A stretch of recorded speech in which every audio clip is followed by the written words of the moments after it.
Part of it's magic, you know. Part of it, I don't know how it happens, and that's a really important part. And that's the part I think is hard for a lot of people. Just have to let things happen, not have a plan all the time. Like when I come in, I might not know what materials I'm going to use. I might find them on the way here. Welcome to Scrapple TV. Hi, this is Jon Manteau interviewing artist Vincent Romaniello in Williamsburg, Brooklyn. When I went to the art school, they said, well, what do you want to do? You know, your portfolio, you want to be an illustrator, you want to be a painter, you want to be a graphic designer, what do you want to do? I said, let's do it all. This was pre-computer. I mean, in San Francisco, once computers got in, you know, the whole industry went up a few notches. I came back to New York in '90. You know, I'd go home and say, hi Mom, hi Dad, see you later, I'm going to New York, you know. For me, the studio is a laboratory, a place to experiment, to try out new ideas, new materials, and to build on the work that came before this.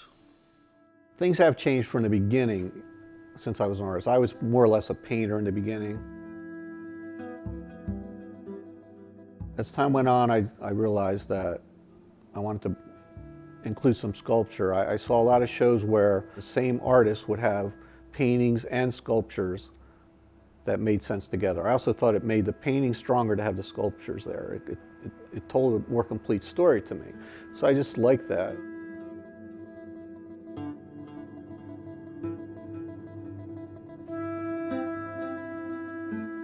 I was invited to be part of a project for Design Philadelphia. The whole idea behind virtual reality is to take something that you can't see with your eyes. Say you're looking into a park, you can see objects that without the application just doesn't appear.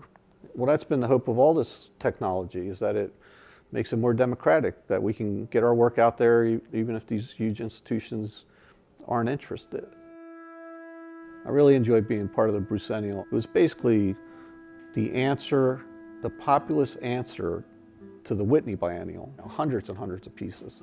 You had people like Damien Hirst, Clemente hanging next to students' work. Since the Democratic Show, I thought I'd put in these large sketchbooks. These sketchbooks are around 6 foot tall by 4 feet wide. The night of the opening, what I did was I had a blank page on the sketchbook where I let people from the audience paint, draw. I brought markers and stuff, and people from the audience came and they participated. And I videotaped the whole thing.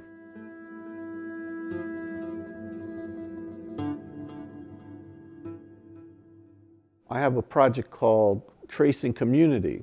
I install mirrors along walls and invite people to come and trace their faces on the mirror. The diversity of the way people look, all right next to each other. And even though these people weren't skilled, you could tell that each one was clearly individual.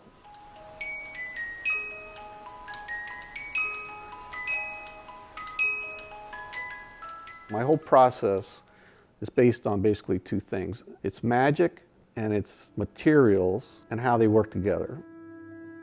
One day I went outside, it was litter all over the place after a storm. One thing was a form for a rifle, a toy rifle. I looked at it, I said, man, I could pour some, you know, plaster, hydrocol in this thing and I'm gonna have a rifle.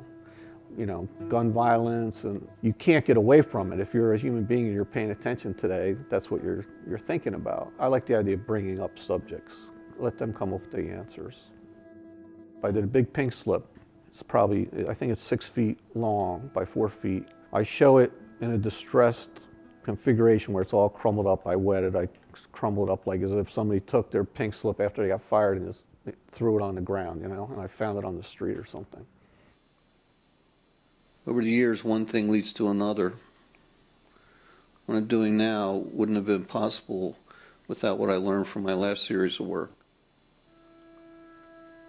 One day, my wife brought home some wine, a case of wine. Inside the case of wine was the divider, the thing that separates the bottles from each other so they don't bang together and break.